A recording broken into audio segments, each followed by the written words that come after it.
Okay, let's open the meeting of the Du Bois County Council and start with the Pledge of Allegiance. I pledge allegiance to the flag of the United States of America and to the republic for which it stands, one nation, under God, indivisible, with liberty and justice for all. So for the record, everyone's here, got a quorum, so start out here with the meeting minutes of December 15th that were sent out to the council. I'll entertain a motion to either add or any additions or Make a motion to approve. motion on the floor. Second. So Alex will second it. So all in favor, say aye. Aye. Anyone opposed? Okay. So the first thing we got on the agenda is Bill Kaiser on the RDA. Bill, are you ready? Yes, sir. If you could introduce yourself, go up to the podium. Absolutely.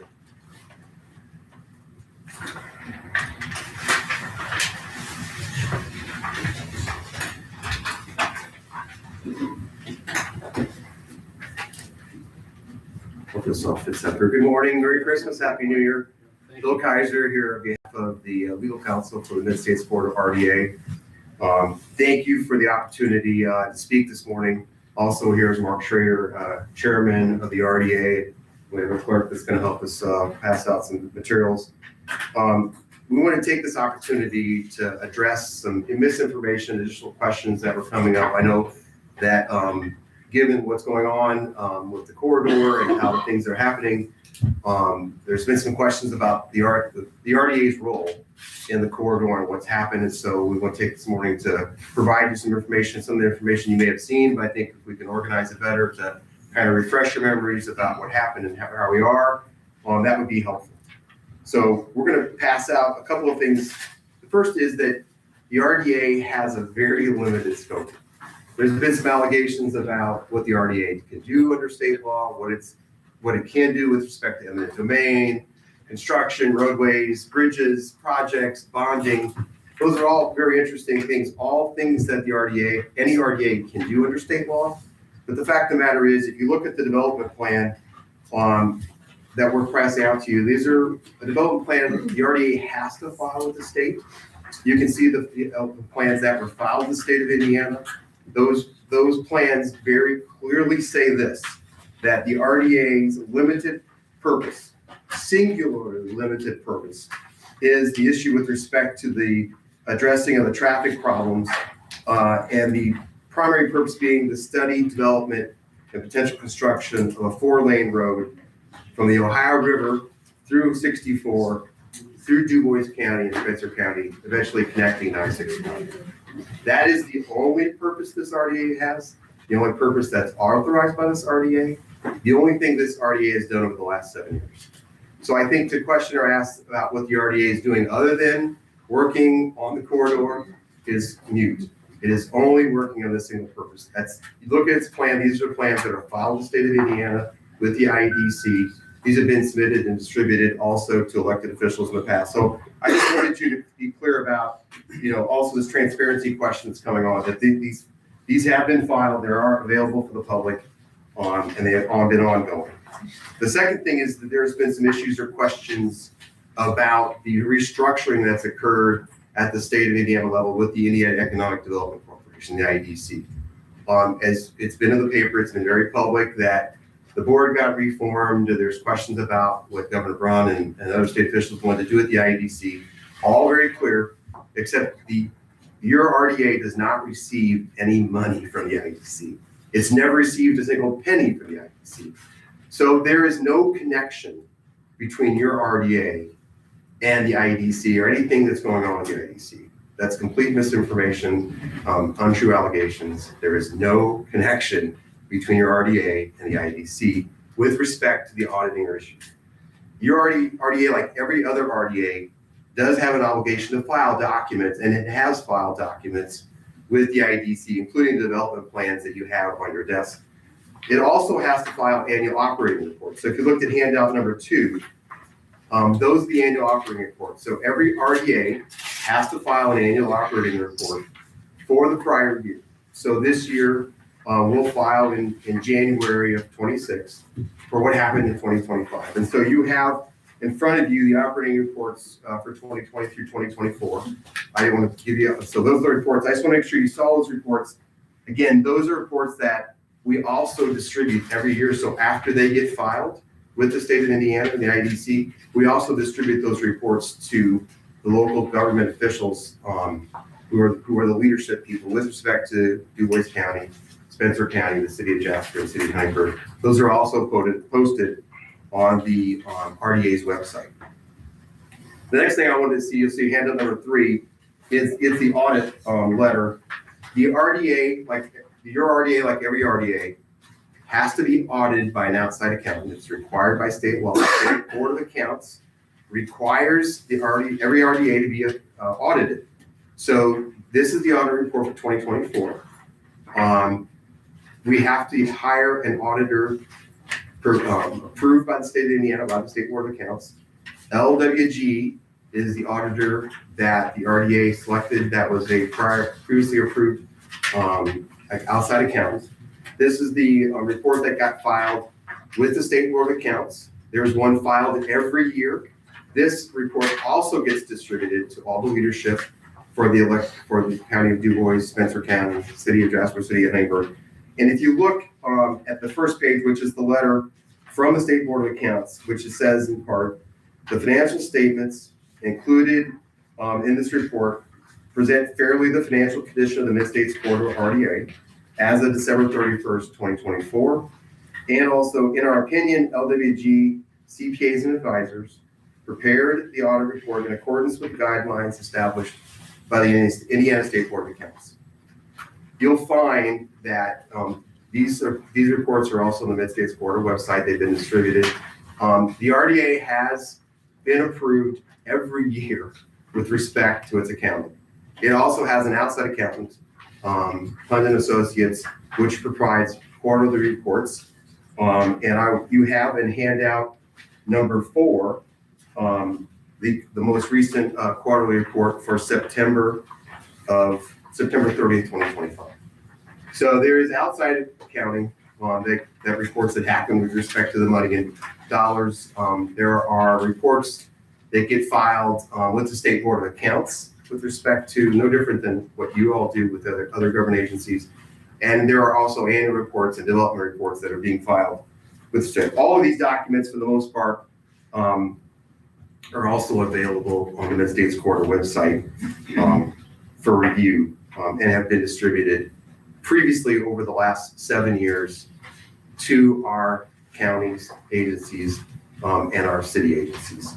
The other question, before we move on, I guess I don't give you a lot of information, so stop me anytime you have questions about these reporting requirements. I just want to confirm for you that the RDA is following the state rules, it's following the requirements with respect to an RDA. There's not a lot of RDAs in the state of Indiana. They're all somewhat different what they do.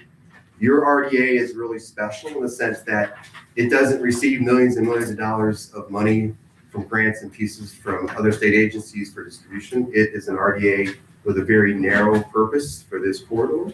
It's an RDA that is based on local dollars that were raised and used to fund it. And it doesn't have an ongoing request for dollars from this council or from the state of Indiana or anyone else. So the money raised is the money that's been used to fund the initial project and then to continue to assist with that project going forward to where we are today. The other question that's occurred recently, brought to your attention and other councils, is the issue about the conflict of interest, the allegations or innuendo about transparency, that things weren't happening or things weren't being done. So I wanted to also hand you out to another set of handouts to go through. First, the RDA does have a conflict of interest policy. Its members executed the policy, they abide by the policy, they're obligated to report under the policy. So that conflict of interest policy is in place, not unexpected as any other government agency, to make certain that if conflicts do arise, those conflicts are identified and discussed, at the RDA meetings. We also have followed rules with respect to meeting notices and the like. So the RDA is obligated by state law to have quarterly meetings. The RDA does in fact, and has over the last 7 years, had quarterly meetings. You'll see in handout number 6, which is just a sample. When those meetings, on the door of the location where the meeting's held, the notice is posted within the time frame required. The agenda is posted so that there is an agenda. Generally at these quarterly meetings, there is somewhere between, I'd say over the last 7 years, between 5 and 35 people from the public who attend the meetings. Mr. Chairman Schrader doesn't generally take discussion during the meeting. They post the meeting. There are discussions, questions, so that the public, even though it doesn't have by law a right to ask questions during the public meeting, they do post meeting entertain questions and discussions regarding the RDA. We also keep records with respect to who attends those RDA meetings, post those minutes with respect to that and the financial information that's distributed on the website so that people can look at that information with respect to those meetings and where they're held. The RDA does have a very simple website. A screenshot I gave you from handout number 7. Granted, there's no obligation to have a website, but in order to accommodate the documents, because this RDA doesn't have an office, it doesn't have an office staff. The records are really kept at the firm Denton's and made available. So the idea was, let's try to put a website up. The RDA does not have an ongoing dollars coming in to support it. So the dollars it's using are the dollars it created originally. So it does have a very simple, I almost like a library type website. Unfortunately, that website has been hacked twice. We spent time and effort to try to get it back up, again. It's up. We're having difficulty continuing to post documents. The board at its last meeting asked that a new website be created. We have contracted with a webmaster to try to recreate the website at a new location to repost all the documents again. Again, just in a matter of transparency to make sure that we can put the minutes up, put the financial statements up, these development pieces, so that people don't have to go to the state of Indiana to find the documents. They trying to get easier to find the documents. These are just RDA corporate documents. They're nothing to do otherwise with the corridor. They're only organizational documents. So they're very limited in their purpose to make sure they're happening. But in transparent, to try to do that. The other thing I wanted to address is an issue that's come up regarding the donors, the private contributors to the RDA, taking you back to 2017, 2018, when the RDA was being organized. The idea was, in order to get the Tier 1 study done, it was going to cost about $7 million. And the idea was that split the cost. Public government paid $3.5 million. The private contributions paid $3.5 million. The government entities put their money in. The private contributors put their money generally in over a 3-year pledge. So that money came in over a 3-year pledge. After that, the RDA has not received any additional funds. So those monies went to pay for the Tier 1 study. There were additional private dollars that were available, which are now currently funding the small budget that the RDA has over the last couple of years and continue to operate and follow the corridor project going forward.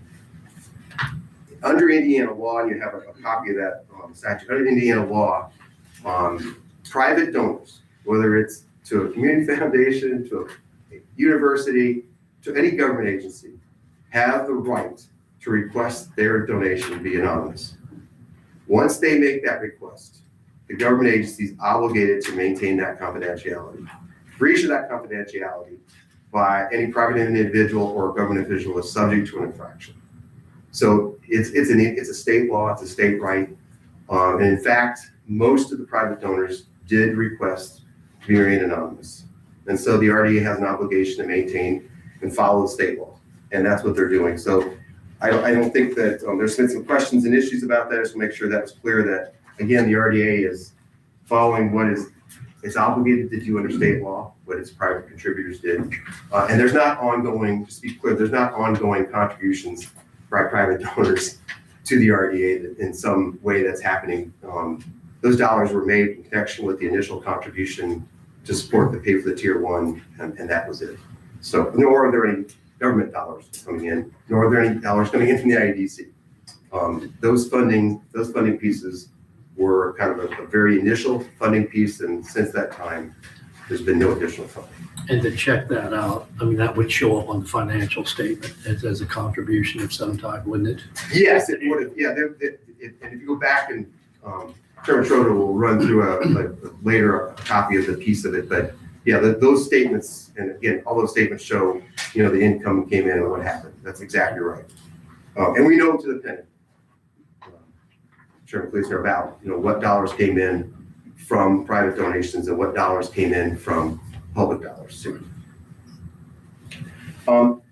Moving in, one last piece I want to address to you initially was some about the history and formation, which if you can hand out the last set of handouts. I apologize, I tried to organize the best I can, so there's a lot of documentation in the last 7 years, but to review kind of the organization for you, just to be clear, your RDA, you formed your RDA in 2017, initially in 2017.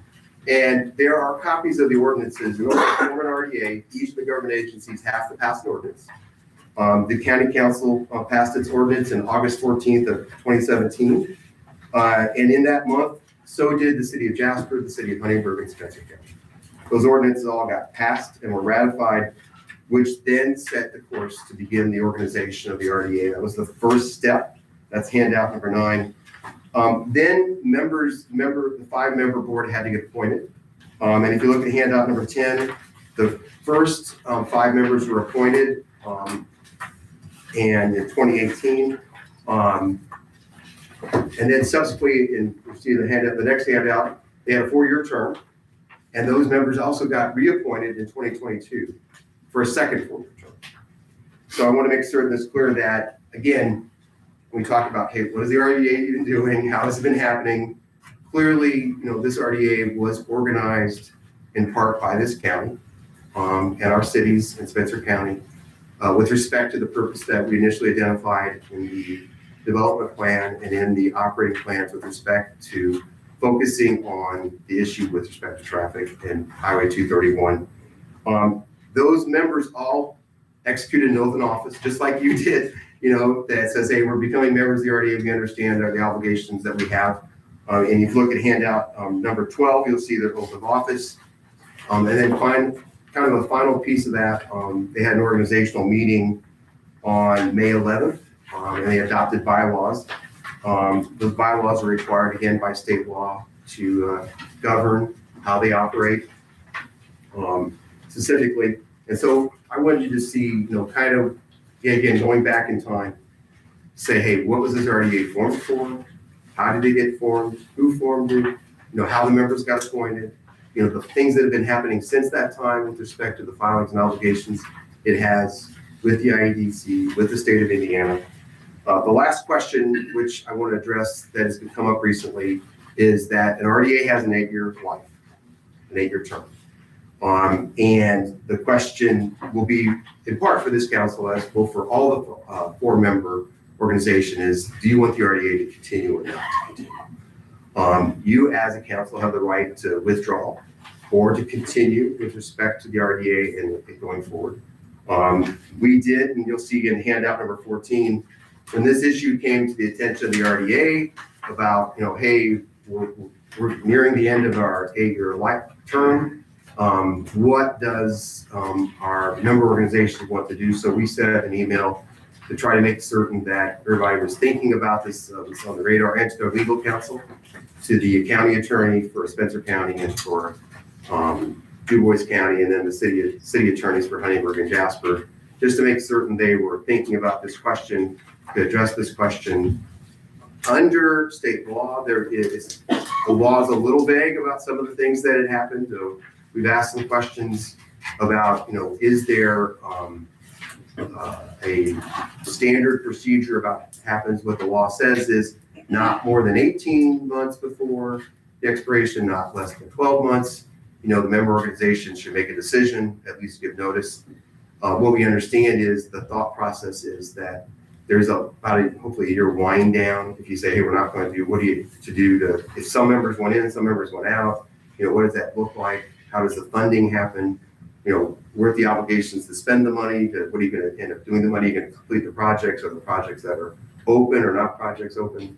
So there are things that happen if things are going to wind down or not, or if some members are going to stay in and other members are not going to stay in.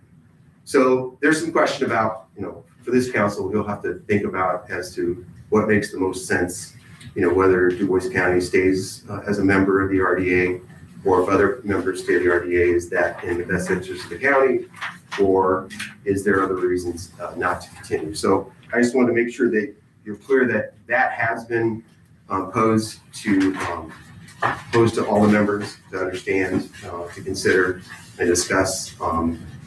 And if there is a right to continue or a right to discontinue membership in the RDA.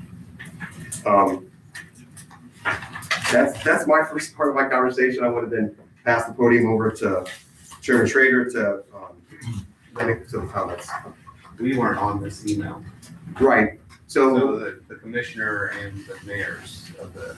Well, we subsequently passed it on. It came to Mike's too. So I'd say this, Doug, and that is that just like the audit reports, like we generally pass the audit reports instead of making a blanket email to everybody. Those audit reports go to the presidents of the council or to the or the legal questions. Yeah, you're right. I apologize. Yeah, so it didn't initially come to this, and then it went to Mike, and then we let Mike. We would generally send our audit reports not to every one of you, but so knowing that, hey, you control, or your presidents will, or the mayors will control how the council meetings happen when they distribute the information. So we're not flooding your inboxes. Yeah, but you're right. But eventually it has gone, I would say, in a matter to the leadership of all of, and to the attorneys for all of the governing bodies. Can I ask you, does the RDA has no taxing authority? No tax. Correct. Does it, as this development plan is written, does the RDA have any bonding authority? It does. So the interesting thing about that, Ryan, is this, right? It could bond, but it can't bond without a revenue source, right? It can't get a revenue source unless the member organizations agree to the revenue source. So the fact of the matter is that, I won't say it's a paper tiger in some instances, but, it can't go out. So yeah, it has the power of eminent domain, but you have to pay for land, right? So if it doesn't have any revenue source, saying it has the power of eminent domain it's really, again, a paper tiger. So there are some very broad authorities, but the idea is this. The idea is that in the instance where different government agencies are trying to come together to do a project and are willing to commit money to the project, that they now have a government agency that can undertake that project on behalf of multiple groups, whether it's cities or towns, or counties, to do the project. But they have to commit the money. No different than the Tier 1 project. You as a county in the city of Jasper and city of Huntingburg and Spencer County had to commit money to the project in order for the project to go forward. And in this instance, there was also private contributions. A very unusual circumstance, I would agree. We're not aware of any other RDA that has had private money come through it. It certainly could have. We just didn't look at all the budgets for, the other, say, dozen RDAs that are out there. But, the fact of the matter is that there's broad authority, but it really is authority without much teeth that there's not a funding source in order to undertake the project. And a project of this size without an RDA of a project of this size from a county and a city, who would then manage this? Yeah. It was a question. If we did not have an RDA, who is in charge? Yeah. Well, I think that was the idea. And there also are other difficulties with respect to how funding flows, how so this instance, if you wouldn't have had an RDA, and it's not that the RDA was going to actually undertake the project, because the fact is what the RDA actually did very clearly, the RDA with the assistance helped interlocally between the government agencies and private individuals to take in the money. So otherwise, if the money, private contributions would have come to the county or to the city of Jasper or the Spencer County, you would have handled these private dollars, which has other restrictions and questions, in order to fund those monies. And then you would have either one of the counties or the city would have had to enter into an agreement with NDOT, which is what the RDA did. It entered into an MOU first ever, MOU where a RDA entered into the NDOT. The RDA didn't conduct a study. These are NDOT conducted studies. So all the RDA did really was take the money, process the money, put the money, give the money to NDOT, and then NDOT hired, in this instance, the contractor to perform the study. And then as money was needed to fund the project, the RDA sent checks to NDOT. NDOT then paid the contractor. So the fact of the matter is, for these kinds of projects, the RDA doesn't have the complexity and sophistication to do that. In fact, NDOT wouldn't allow you to do that. They are the ones that build roads. They're the ones that do interchanges and those kinds of pieces, add lanes and pieces. It's not an RDA question, and that's true for most RDAs. There are other programmatic things that happen. When people are doing economic development and those kinds of pieces, bigger RDAs that have 30 or 40 or $50 million in funding from the state, where they're running through pieces and projects, as an agent, so to speak, of the IEDC. That's happening, clearly happening. And there are infrastructure projects that RDAs are taking, in connection with, local dollars or edit dollars that are happening for pieces of projects. But the RDA itself really is an organization that is trying to help government agencies come together to accomplish a common goal. This instance, the common goal was the issue with respect to Highway 231 and the traffic issue coming up through Spencer County and through Du Bois County to I-60. So let's hold the rest of the questions. Let's hear the rest of the absolutely. presentation. Then I Thank think we reserve the right. Absolutely, happy to answer any I questions. think we all got questions, but we may get them answered here. Well, thank you guys. Could you introduce yourself? Yeah, I'm Mark Schrader. I'm chairman of the RDA. And my part of today's program, I'm just going to walk you through a little bit of the RDA board's operating process and what our charge was. I should say that, nothing that I'm going to share with you here today is new information. We shared it repeatedly at our quarterly board meetings. Some of it is information that some of the folks behind me, it doesn't fit the way they think it is. But what I'm going to share with you is not new information. It's the same information that we shared with others. Let me start by talking a little bit about, the board itself. The board itself is made up of 5 individuals, which is required under statute. Those 5 individuals are myself. And as I understand it, kind of a process that went through, and I've asked the question of this of the person who called and asked me to serve on this board. Said, okay, how did this work? So it was, as Mr. Kaiser said, the board is formed by the executive branch. So it's formed by the commissioners of the 2 counties and the mayors of the 2 cities jointly. And my understanding was that that process basically involved the county kind of said, well, it's not officially that way. They all agreed to it. There's a county representative, 2 city representatives. I guess I'll call it an at-large representative, and then the county representative for Spencer County. Again, it doesn't technically work that way.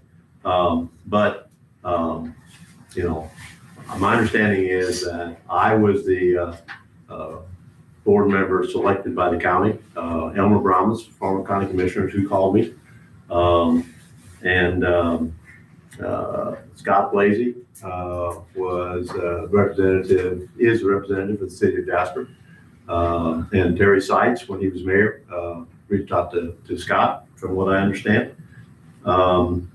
David Drake is a representative of Huntingburg, and Danny Spinner reached out to him on that. Sue Elsterman is what I think is the at-large candidate. And again, I talked to Elmer and said, okay, Elmer, how'd this come into play? And he said, well, we were looking for a representative. Ferdinand is the next largest city. And so Sue seemed like a good candidate. And I said that was kind of a joint group between the commissioners and the mayors. And I'm not certain who reached out to Sue.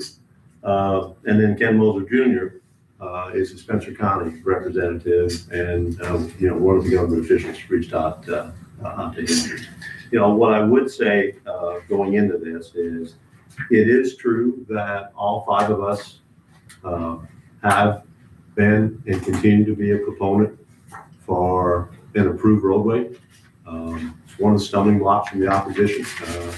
They want to know, well, why is the board exclusively made up of people who admittedly have said that, we believe this is a good thing? And the answer was, well, at the time, there was a unanimous feeling across all the governmental entities that having a tier 1 study done was a good idea. If I had been opposed to that and I'd gotten a call, I probably would have said no. So that gives you the kind of the background, the charge that we had, and I'm basing this on my conversations with Elmer Brown. So let me back up. There's also been some discussion that somehow or another the board was handpicked by the donors and by the others. To the best of my knowledge, and I believe this is true, none of us on the board were involved in lobbying for the passage of the RDA statute that allowed this. None of us were involved in the fundraising efforts to, have the government officials kick in $3.5 million and have the private sector kick in $3.5 million. That was all done before we were asked to serve on the board, and none of us were involved in that process. So, so in terms of a lack of independence at the board, we are proponents for it. But it's been suggested that somehow or another, as I said, that we were handpicked, and the opposition has pushed it hard enough and long enough that I went back to Elmer and said, okay, Elmer, tell me how this worked. Did some of the donors, big donors, call you and say, here's who we'd like to have on this board? And Elmer's response back to me was absolutely not. The government officials made that decision. We picked people who we thought would do a good job, who represented, various areas. But I think Elmer knew going in. Elmer had been a proponent of this. He knew I was a proponent for it. But again, I wasn't in the trenches on it, and none of the other board members were in the trenches either. So the charge that when Elmer called me and I said, because he left me a message, and my first reaction was, oh, he wants me to do something. I'm going to tell him I'm too busy. I already had my excuses made up. When he told me what it was, I told him, I said, Elmer, this is the one thing I'll do because I think it's important. But I said, okay, exactly what does this mean? What do we do? Well, he said, we want you to facilitate in concert with NDOT the completion of this federally required EIS studies to determine the best alternative. So what is that best alternative? 2, we want the RDA needs to act as a fiscal agent for this public-private partnership money that Bill talked about. And 3, to serve as a facilitator to kind of for communication between NDOT and those of you as local governmental members relative to the studies and any subsequent project that would come from that study. Quite honestly, Doug, we've not done as good a job as the RDA communicating with this group as we have with the mayors and the commissioners. I guess that's natural. The commissioners handle the road stuff. You all handle the money. Obviously, you approve the payment because the $3.5 million, half of it came from the county and the other half came from the 2 cities. So that was the 3rd thing. There was a 4th thing that originally the thought was that when I talked to Elmer that the RDA would be an advocate for a solution, and probably a particular type of solution, depending on what the governmental members wanted. And we did that early on, but somewhere in the process, and I'll have to go back and look and see how far into the process, but somewhere in the process, NDOT invited the RDA to become a participating agency on the project management team, which basically, and I'll talk more about that in a bit, but that basically means that we have a representative, which is myself, that sits in on monthly project management meetings where there are other agencies. I mean, there's a small group that meets locally, face to face. Most of them are dialing in on Zoom or team meetings, I think. And there's people from certainly Federal Highway, U.S. Fish and Wildlife, Corps of Engineers, various state agencies. So it's a big group. But as part of that, the trade-off of that was if we were made a participating agency, NDOT and Federal Highway's requirement is you can only advocate for the recommendations that come from that study. So since then, we've gone quiet relative to that, and so so that was the fourth thing that was there, but then went away. Kind of where do things stand? What's the current status of our operations? The final Tier 1 EIS, we've got 2 handouts.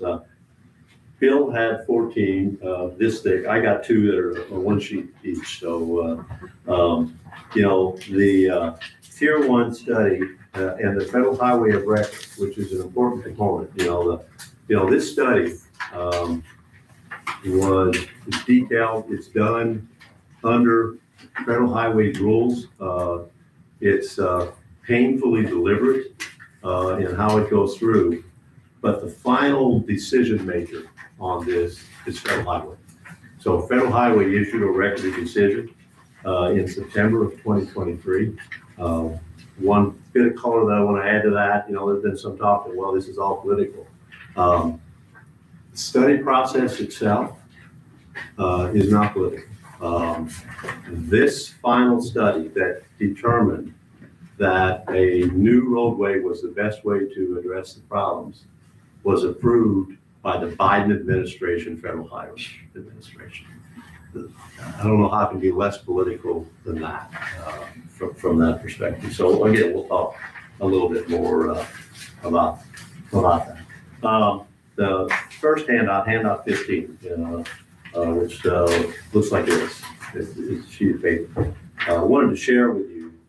This is the internal report of receipts and disbursements, covering the Tier 1 study period that basically ran from September of 2018 to September of 2023. And you can see on the left-hand side there that there's the breakdown. The private sector pledge requirements actually came in at a little over 3.8 million. The public sector came in at 3.5. We got about 27,000 of interest. At the request of NDOT, the RDA actually rented the project office at DUJC during the Tier 1 study period. We then sublet it back to the project. So, you'll see a revenue source and an expense. So that revenue is the rent that we got from Lockmuir. The expense is the check that we paid to DUJC. So, in total, during that period, we had a little over $7,350,000 of revenue. Again, 7.3 million of that came from the contributions. Where the expenses went, we wrote checks of just under $6,750,000 to NDOT. As Bill said, there are no employees. Most RDAs, the big RDAs, they got funding coming in. They got an executive director, they got a staff, but we got 5 board members, who are unpaid. So our administrative expenses during that 5-year period, legal and administrative expenses, because Bill's staff is our administrative staff, a little over $250,000. Our annual audits were $40,000 in total. VHP accounting does our financial statements. That was about $3,000. State Board of Accounts, a little bit for their review of our audit reports. There's the office rent that I talked about. place to have a meeting. Initially, we had the meetings in Bill's office because quite honestly, until the first study got to the point where it issued all of these various routes that it could take, you know, there were 6 routes everywhere in the county, including right out my front door. You know, that's when people started getting an interest. And so at that point, we said, okay, we got to get a bigger spot. We generally hold our meetings at the Heimbert Event Center. When we can't get the event center, we use the Tim Clark Cultural Center. And then a little bit of a figure there for our website design and hosting. You can see it was $757, and it is true, you get what you pay for. So that wasn't much expense. So, you know, the other comment that I think we understand that the opposition has said is that, you know, if you keep the RDA going, you're continuing to spend governmental money. This was a 50-50 partnership. So to speak, not in practicality, but in reality, we had 2 sub-accounts. And so every one time we, the RDA wrote a check, whether it was the NDOT or any of the other suppliers here, you know, 50% came out of the public sector sub-account, 50% came out of the private sector sub-account. When we got to $7 million, the public sector account was 0. We'd spent all the public funds. So since that time, and to complete this, you know, we have been spending public sector funds. Again, we had just under 300,000 once that tier 1 study was done that came from the oversubscription, so to speak, from the private funds that were in. I said public funds, I meant private funds. Yeah, we've not been spending public funds, we've been spending private funds. So that's that. Where are we currently at? SIU 2 Tier 2 study, which is DuBois County, was initiated in July 2024 with an anticipated completion date of mid-2027. The second handout I have, you know, this is a project document that talks about the timelines, and we are currently sitting between the public information that was held, meeting on screening of alternatives that was held in October, and a planned hearing for the draft environmental document in the fall of 2026. And I'll come back and talk about this, but we are in a critical period right now as to where this study is going and how it's going to happen. You know, I mentioned earlier that we are part of the project team that we were invited to have the RDA have a representative. Our role in being on a participating agency on that team, we're not a decision maker. We're there on an advisory and observational basis.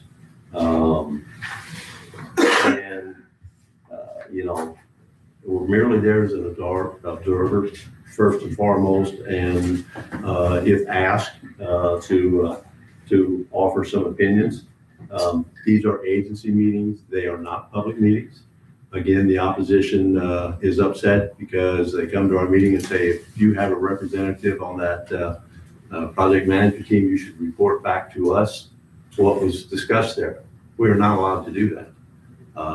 That is one of the confidentiality things you sign when you go on that participating agency. And the reason for that is NDOT and Federal Highway make the decision when something has progressed to the point to where it should be publicly available. And when it's publicly available, they want to make it widely publicly available.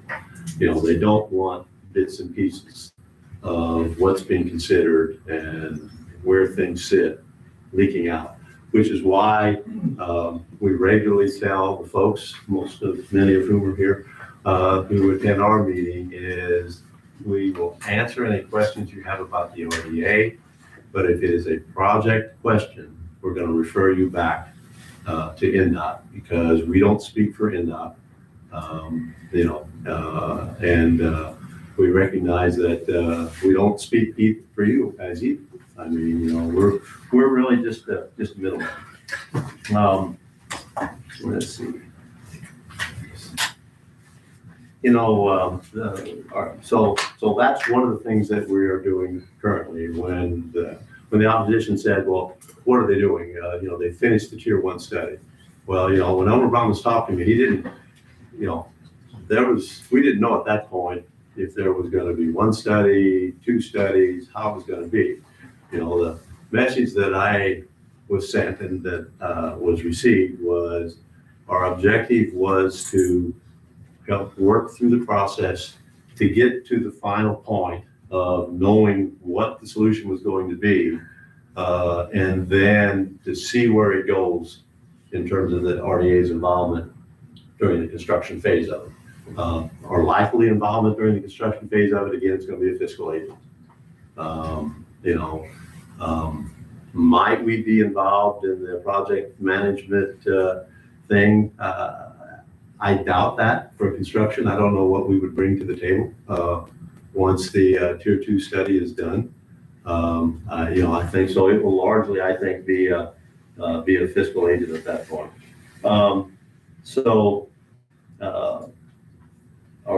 Right now, probably our most important job as the RDA is one, to try and facilitate communication between NDOT and the local RDA members relative to proposed alignment and intersection types. You know, again, we're not going to take a position on, as the RDA, on a certain intersection type because we can't as just an agency. Now, what we can do, because we requested, 3 of us had pretty strong feelings that the proposal that was put out there on intersection types had some serious flaws. And we requested from NDOT permission to submit a personal response during the comment period, telling them what personally we thought should be fixed in the plan. 3 of us did that. Myself, David Drake, and Sue Elsterman. I know what I submitted. You know, again, I gotta be careful, I can't talk about it, but I can assure you that your comments, these people's comments, and the 3 of our comments are all being looked at very seriously, and I think there's more to come that you're going to hear about those intersections. So that's things we can do. And if you tell us this is what we want you to go talk to Federal Highway about, we can do that. We just can't publicly go out and do things. And then the third thing that we are doing that you all didn't ask us to do, but we've done it, and I can tell you we've done it repeatedly. We've communicated to NDOT about the realities of local funding match on the Venture construction. We have told them clearly at all levels that our local governmental entities do not have any funds to pay toward the construction phase of this in any way, shape, or form. And that, you know, the original proposal that, you know, if you take over relinquishment, we'll give you this much money, but then it'll go here. No, you know, we told them, if you want to talk relinquishment, the local governmental entities need to be paid the same way you would have paid any other governmental entity. And that the funding, any local funding toward construction will come, cash money is going to have to come from the private sector. There is no local government money to do that. They've heard it. After about 6 times they received it, they understand that. And you know, what they are, I think, still hoping to do, and the reason they keep talking about relinquishment, again, they're willing to, if Representative NDOT was at a commissioners meeting, and if you watched the video of it, you heard her say, tell us what you need. And so, you know, that's out there. And so that's kind of what we're doing now. That's when they ask what the mandate is for the RDA. That's the mandate right now. It's, you again, participate, as a participating agency in the project management team. We are on the inside. We do know what's being discussed and what's being considered. Then to facilitate the communication, particularly on alignment and intersection types. And I said earlier, we're in a critical time. The decisions on intersection types are going to be decided between now and that release of that draft environmental document. It says the fall of 2026. I would tell you they are working very hard to speed that up.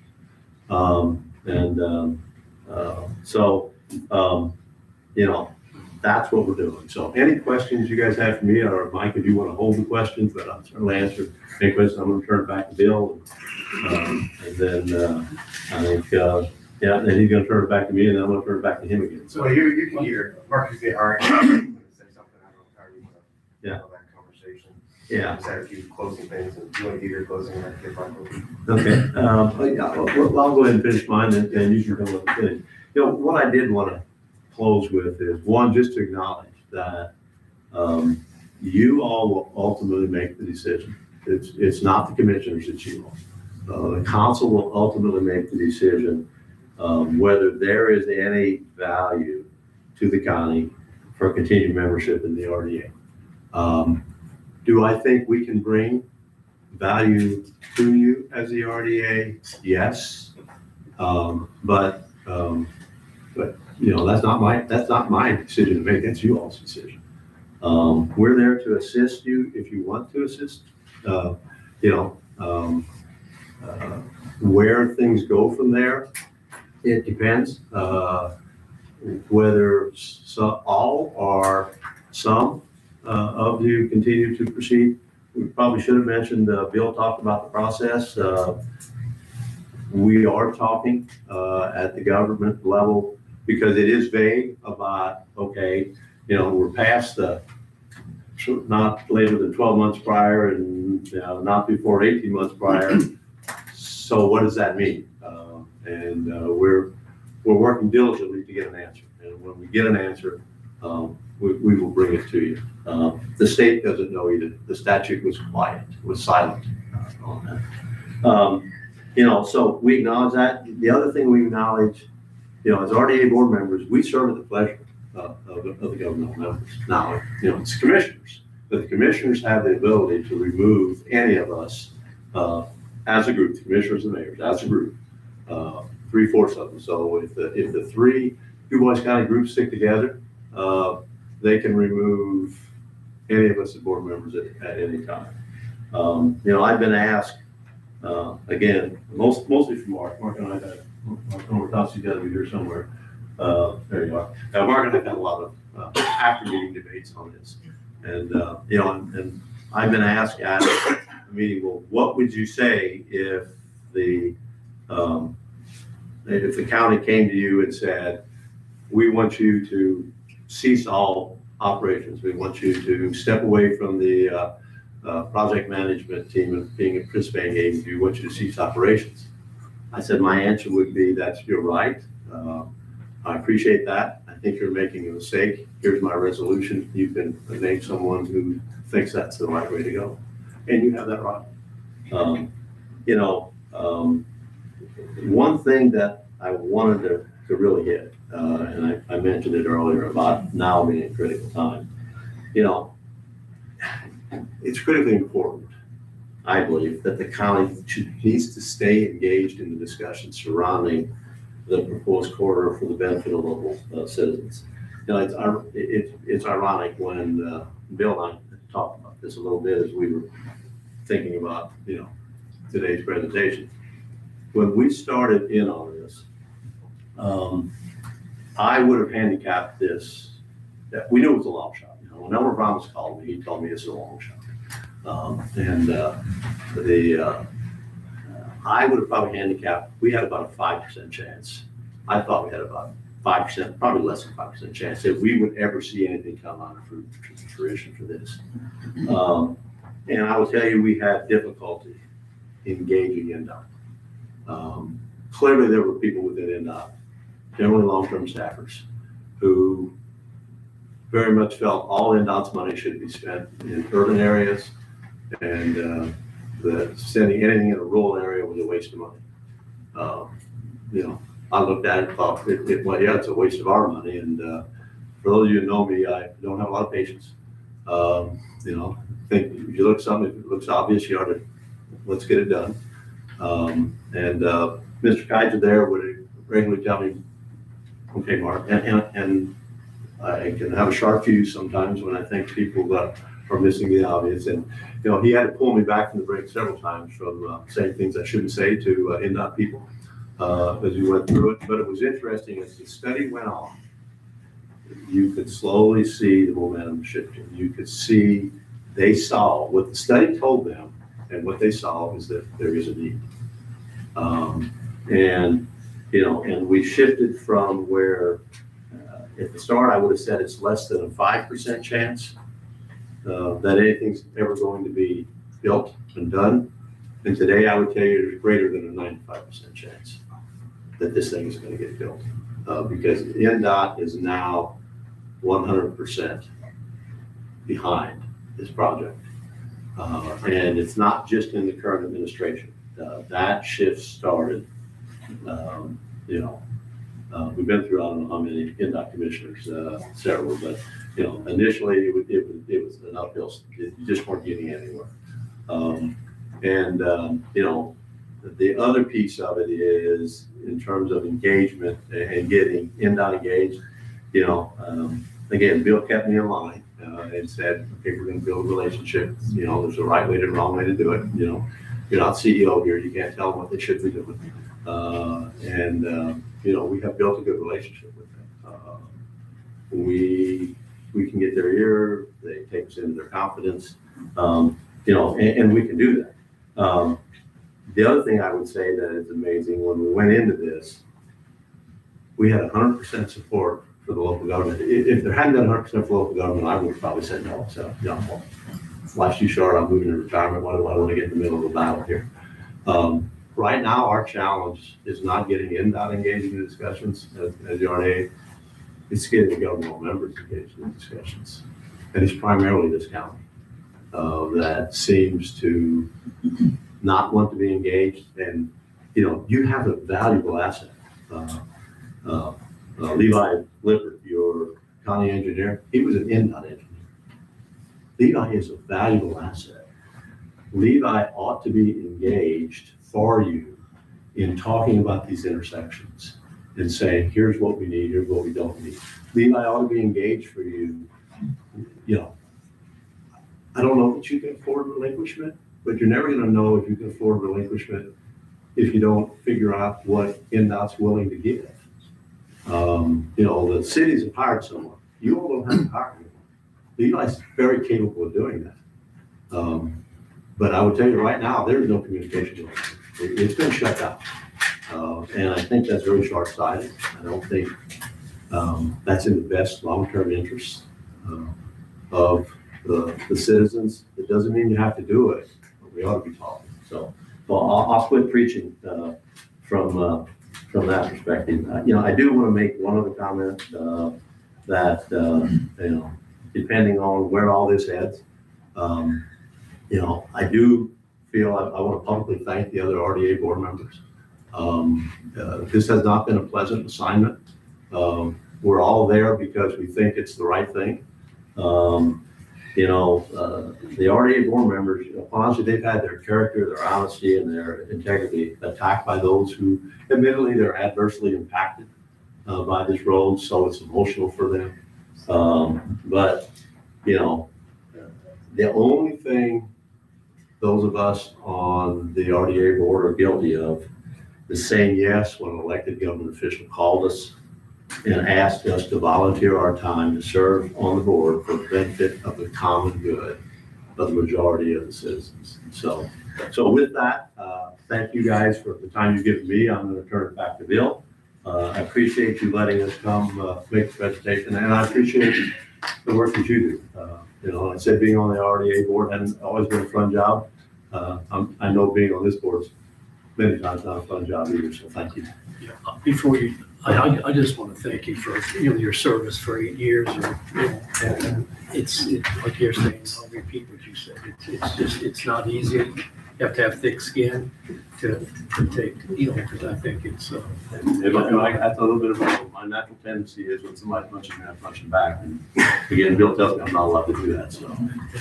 you and the rest of the board members, you don't get paid for it, it's service to the. Well, we said yes because we thought it was the right thing, and we're still there. And you may be called back up for, see what the questions are here. I want to be very brief. Tonight. First, I know this is, as a lot of other meetings have been very emotional and there's a lot at stake, and I just want to acknowledge and respect that this room provided to allow the RDA to speak. Thank you for giving us the chance and your respect for speaking. That I know sometimes when there's things going on, it's hard. There is a lot of emotion and tension. So thank you for giving us the chance to speak.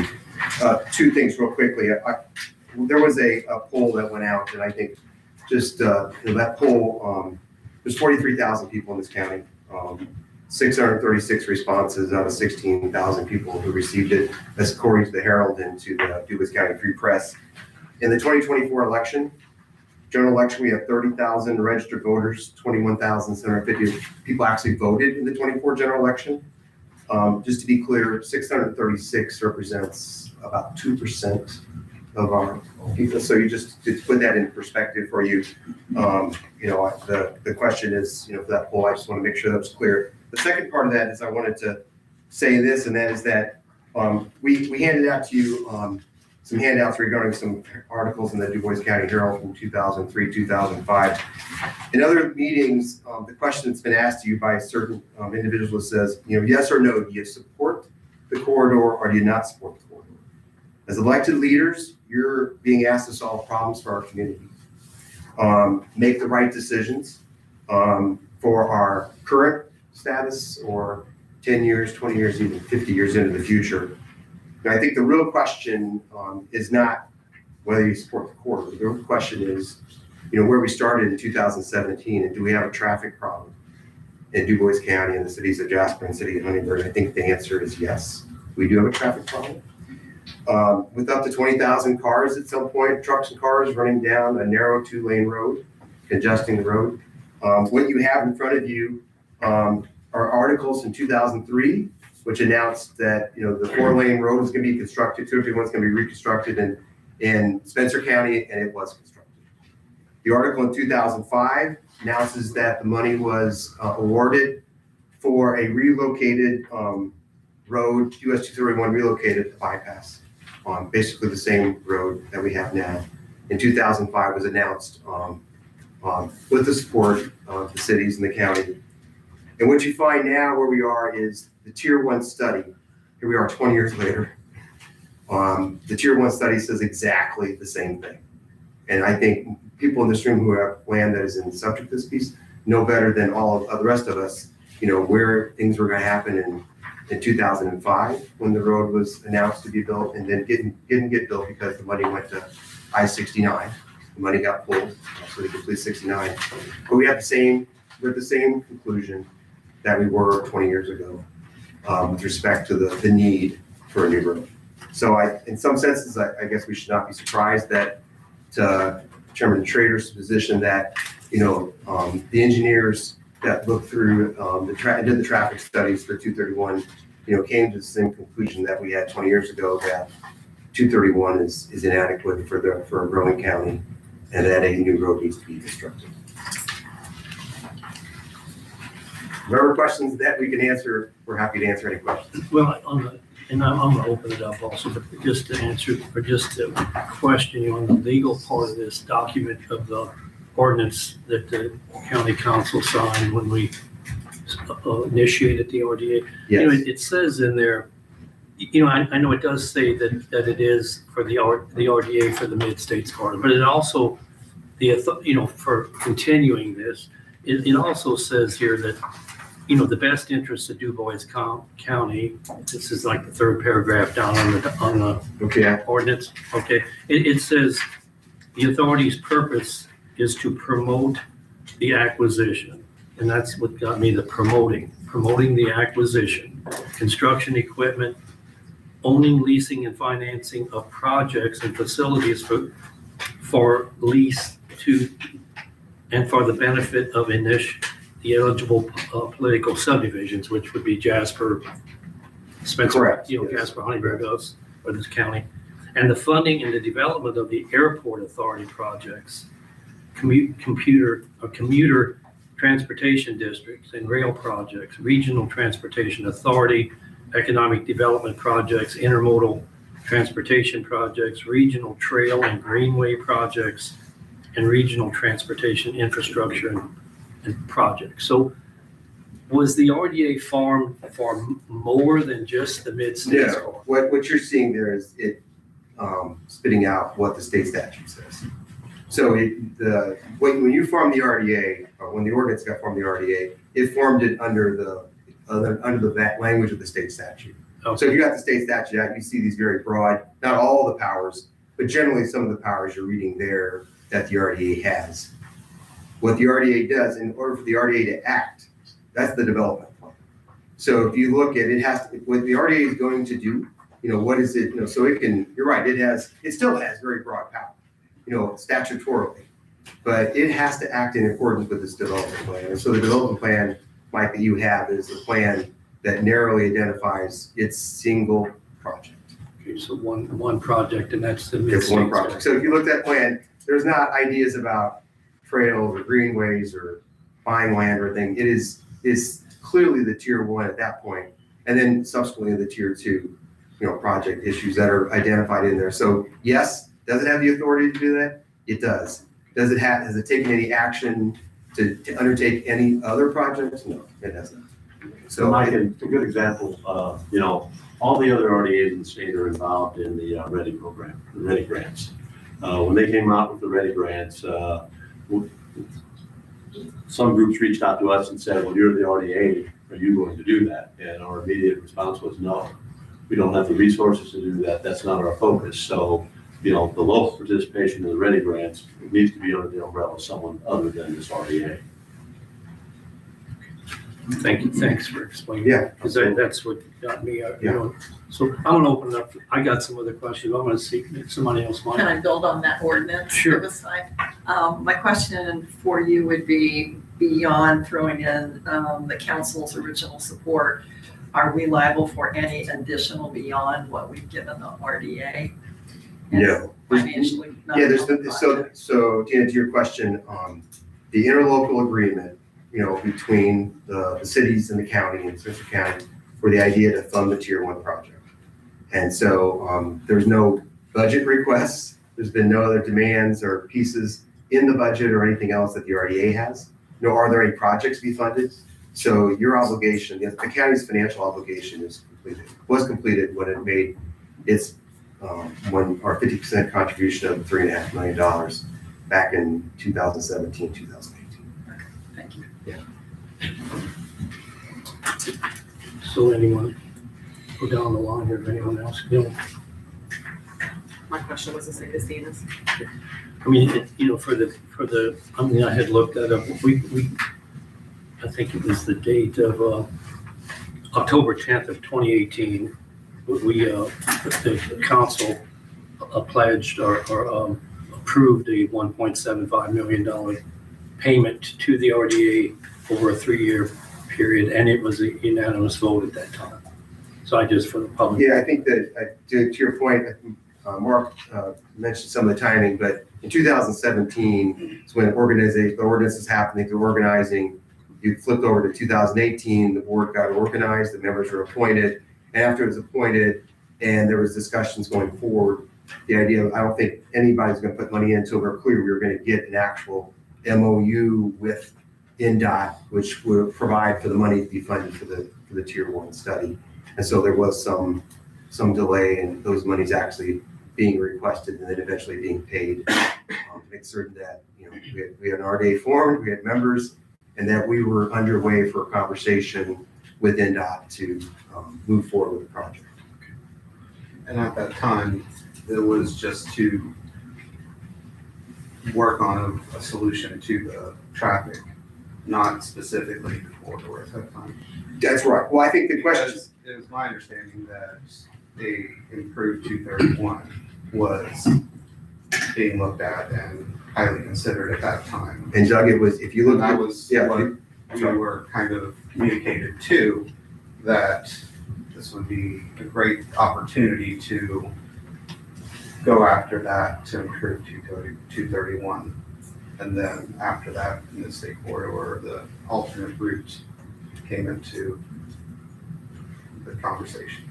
yes, and in the tier one study, there is a section, a whole section, which reviews the possibility of improving existing 231 as one of the alternatives. Because that's what was talked about years and years, 20, 30 years ago, to get Yes. 231 improved Well, the, to a Super 2 or to something absolutely, like that. absolutely. There were ongoing discussions, from Spencer County, Du Bois County, and Martin County about how do you address the traffic on 231, including improving 231. You'll notice in those articles though, in 2003, 2005, NDOT's conclusion was that it was best to relocate or build a new road on the piece of that. However, in this tier one study, we had to go back to the beginning. NDOT requires, as far as federal highway, to go back to the beginning and look. So in the tier one study, it does look at what you could do to improve 231 versus building a new terrain roadway or doing nothing. No build is one of the questions they have to look at and say, hey, look, things are good enough. You think you need a road, but you don't need a road or you don't need improvements to the roadway. And the decision was, not a no build, not to improve 231, but the decision from Federal Highway was that that Du Bois County needed a new road. No, I got two questions. And I think this might be what your guys are looking for the answer. If the county withdraws from the RDA, is Jasper and Huntingburg still in it, or is that what you're trying to find the answer to? And the second question is, where did that framework for the original RDA from the state legislators come? Because they're so rare. How did they draft this? Because you say there's ambiguity. I mean, what they do, copy Californians? How do I they don't know. Alex, I don't know the answer. As to your first question, there is rights. Again, this whole being a member, not being a member, withdrawing not members is not as well defined as it could be. But it is possible that the county could withdraw and the city of Jasper, city of Huntingburg could remain members. They could. That's a possibility. The second part is that RDAs have been around not for a real long time, but I don't know exactly when they were first formed or organized. But most of the RDAs originally received money from the regional cities, monies which are through the IEDC, which covered certain metropolitan areas near larger cities, like in Evansville, Fort Wayne, Clark County down by Louisville, Gary, those places. So then what happened locally was when we were trying to figure out the traffic question, there was a change that allowed infrastructure, which was a bill, and that's what at least brought this county into considering the utilization of an RDA in order to undertake the study. And that was the first step to see what the study would say, what would happen. So again, and not a perfect statute, there's not a lot of perfect statutes, but at least in this instance, there's some confusion or question, about withdrawal and termination and what that means. Yeah, I've heard it both ways.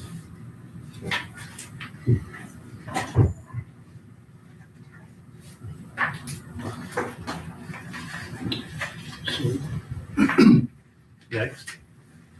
Meredith, do you have anything else?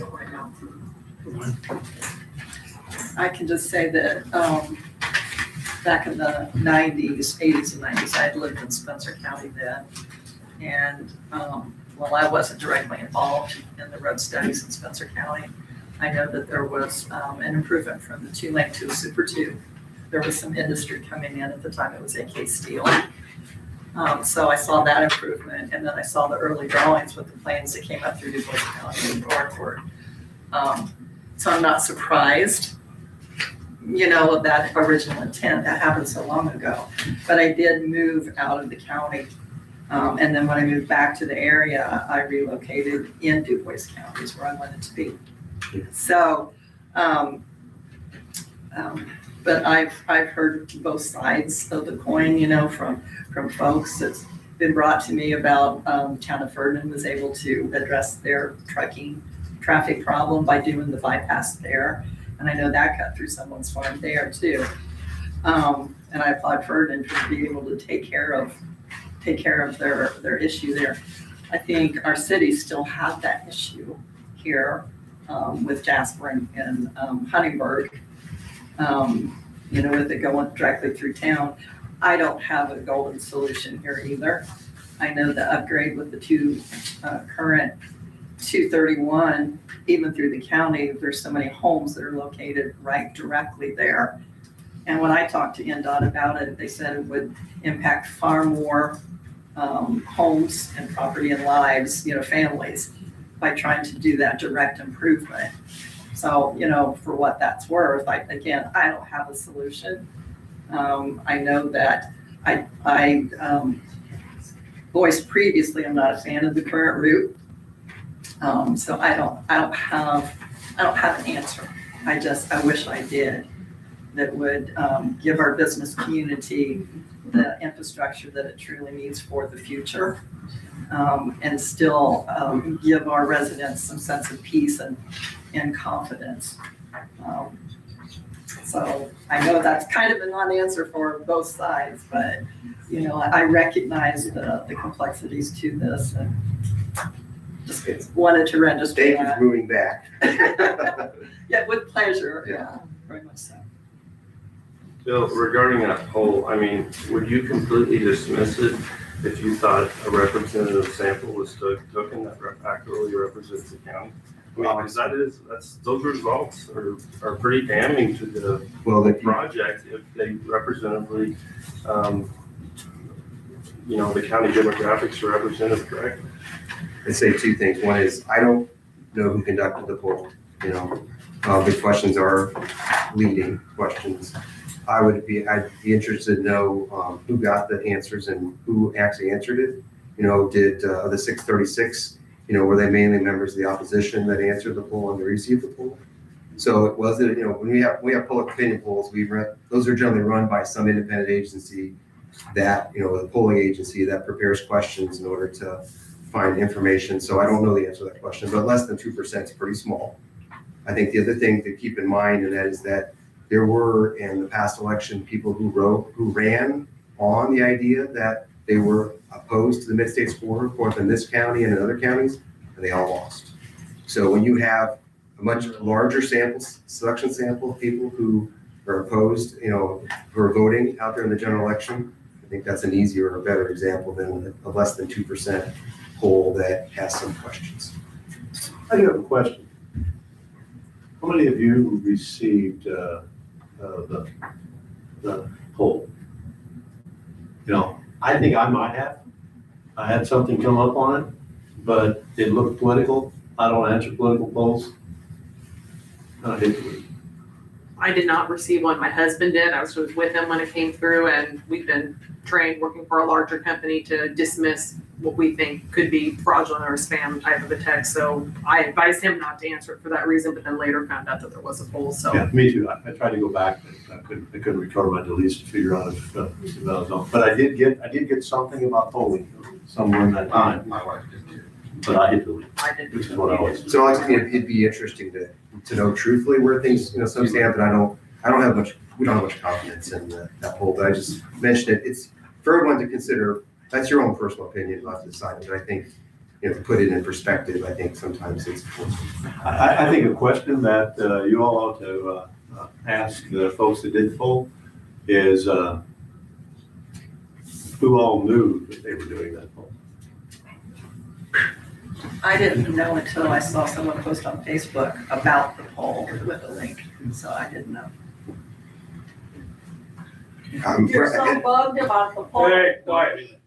Is there any other questions? I know that we gave you a lot of information, a lot of documents, and Go ahead, you One got more it. question. So every road project, unless I'm wrong, preceding the RDA's formation for the state would have been without an RDA. So I think there's a public perception that there's a lack of public accountability with the formation of RDA. I mean, every project that that created a road was without an RDA before that. So what's the best case that we continue to keep the RDA? Well- You guys did a pretty good presentation, I will say. You covered a lot of points, but I mean, roads were built prior to this. So I'd say two things. One is, I don't think there's any lack of accountability because the RDA didn't, every county, including this council, passed an ordinance to form the RDA for the specific reason to study the corridor. The RDA didn't make that up. That was their question. So that council came here in a public meeting, passed the ordinance, same with the city of Jasper, same with the city of Huntington, and also passed an appropriation to pay for that. That was, and signed an interlocal agreement that this board, not you guys, but this board passed this council to say, hey, we understand we're assisting as part of the membership of the RDA and providing money to interlocal agreement to study, to make the tier 1 study. And that's all that happened, I think to your second part of your question, which is important, and that is that there are certainly roads that get built or intersections, or let's just say at Britsville, when we talk about what's going to happen out in the interchange out there, that are part of NDOT's project. So NDOT, the Vincennes District, is constantly looking at maintenance, improvement, turn lanes. Those things are always happening for state roads. The issue here was this, and that is that after the funding got pulled in 2005 or slightly after that, with respect to the roadway, NDOT said, in order, we're not sure about you. You can tell us what you think. We have problems, but you're not, from a dollar standpoint, from a funding standpoint, we're building lanes on I-70 and doing other things. We're not going to come down and look to Doug's question about improving 231 as a Super 2 or putting turn lanes on it. We just have other priorities. And I think local government said, we have a traffic problem with 231. It needs to be addressed. And in order to, and what Chairman Schrader mentioned earlier, NDOT wasn't really interested in looking at it until they started the study. And we had to fund the study in order to look at the study. But after they started through the study, it was clearly identified that there was a traffic issue on 231 that needed to be addressed. The other part of that question is this, just like in the 2005 piece, when you're talking about a project this big, only a certain amount of federal funds comes to every state. And in order for those federal funds to be utilized on a project of this size, you have to have this kind of tier 1 study. The prior project that was announced in 2005, it did have a NEPA study behind it, which requires you to do all the environmental, the research and stuff. You have to go through that process. NDOT was not willing to do that until it had us to spend the money to go through the process. So in order for this road to either whether it was improvement of 231 or a different road, in order to have federal funds to do that, you have to go through the study. That's the piece of this. So you're right. There are some other smaller roads, intersections that don't take federal funds, and that piece of it, but that's not this project. So that's why we had to take this more elaborate tier 1 NEPA study in order to make certain that at the end, NDOT could utilize federal funds if it was going to go. I mean, and you clear at the time, nobody knew the answer, right, about what the study was going to say, and if it did say, whether funds are going to be available to fund the project. Bill, I have a question.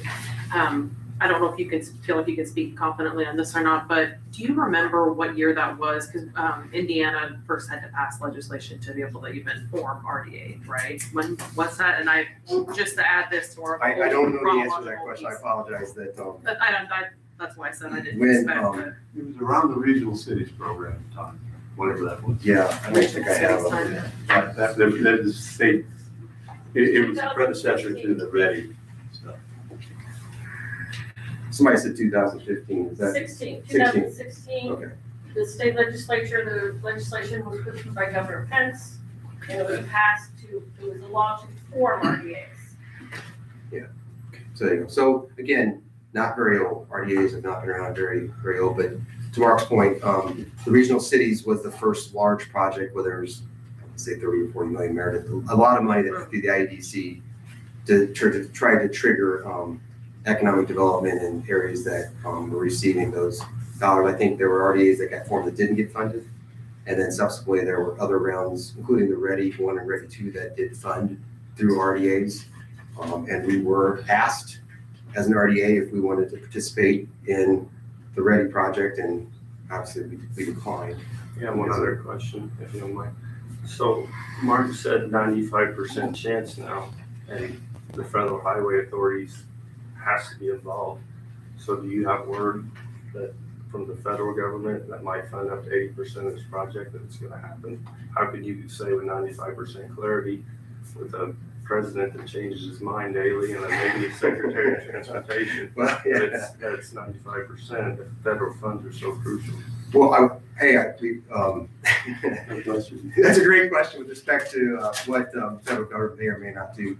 However, there is federal dollars that are already coming into the state that are committed to the state of Indiana. It's like the funding formula for all states. So, to say that somehow the federal government would stop all federal funding to states for roads and highways, probably not possible. I say not possible. Anything, it sounds like anything's possible now with the current administration, but there's still money flowing into every state federal dollars for maintenance and construction of roadways. So the state of Indiana is going to receive its federal funding, expecting this going forward. And internally, I think there are dollars, at least, what NDOT has said is that this is a project that is committing dollars from the dollars it has already in its funds for this project moving forward. So there are dollars that it has in its accounts, I suppose. I'm not that familiar with the NDOT's budgetary piece of it, other than the fact that as they've announced at the last public meeting that they had here, and as they identified, and these are documents that are on the NDOT's website or the Mid-States Lot Wheelers website, which is not the RDA's website. There's a separate website that Lot Wheeler and NDOT have, which identify all the information that was provided, including this timeline that says they're working through completion of the Tier 2 study in 26, and then moving forward with construction and acquisition. And I think they announced, which was in the paper and passed through, that said they had their initial construction meeting at 2 weeks ago, where they did in fact these are some of the largest road construction companies in the United States to a meeting, public. I say it's public meeting. I don't know if it's private. Yeah, anyone could register and attend the meeting, in which they then discussed the contracts to construct the project. So, I would say this to reiterate one thing. I would say that Chairman Schrader said, and that is we live in this county the same as all the rest of you. We want what's best in our county with respect to how this road gets built, with respect to where the intersections are, the respects the way it interfaces with our traffic issues and questions. I would reiterate that we are in it to make certain that the best result happens. Because this will live with this for the rest of our lives and the rest of our lives of our children and grandchildren, great grandchildren. 231 has been here 100 years. I'm not sure exactly anymore how long. We looked it up at one point. It's been a long time. And so we'll live with this road the same way a long time. And I think so the best result we can get is to plan for that road, for the intersections, and then work the best deal we can with respect to the cost and expenses to understand. So the relinquishment of 231 does not become a burden for Dukes County and for the cities. And Alex, add a little clarification to that. The highway role in this is they're the final decision maker in terms of, they look at the study, it takes 9 months to a year to do the final review out of DC. And if they issue a record of decision, what they're saying is, we agree with the findings of the study. We find that the study is valid, and it is eligible to use federal dollars. It doesn't get you any additional federal dollars, but it is eligible to use federal dollars. They'll have to make a record decision on the Tier 2 also. On the Tier 2, though, it's not going to be a decision as to what was already decided in Tier 1. Tier 1 decided a new terrain road is the way to fix this. They signed off on that. That's federal highway. This decision is it going to be a Super 2 or a divided 4-lane? And, I guess they look at everything. So I assume they look at those intersection types and decide whether they agree that it was designed in accordance with federal highways rules, and then before they would issue a record decision on that. It's a really important point. It goes right to your question, Alex. It says, hey, look, when the federal highway makes its final decision sometime, I guess, in the end of 26 or whatever that looks like, that would be just say that the project's eligible for the dollars. It doesn't actually fund the dollars, and that'll still be up to the state of Indiana. And I asked because I watch the national news with my kids, and you see a redistricting spat. And in the back of my mind, I think this project may have went down the list for Indiana to acquire the money, because I don't know how it totally works, how they allocate funds. And I honestly, that's what I was thinking in my mind. I'm not a federal legislator, federal obvious, but you cannot earmark dollars anymore. So the dollars that would come through to fund this project would not be special dollars that are earmarked that any administration, federal administration, could stop. These, as we understand it, these are regular dollars the standard dollars that would come in as to any state with respect to the federal money they receive from the federal highway. It's money that Indiana is going to receive and is going to be spending somewhere in the state on federal eligible projects. It's where the state makes the decision as to what their priority is. Federal highway decides what's eligible for federal dollars. I'm going to drag you down one more thing that is one other thing I learned, which is interesting. The state of Indiana is a very different place than the state of Ohio, the state of Michigan, or the state of Kentucky, or the state of Illinois.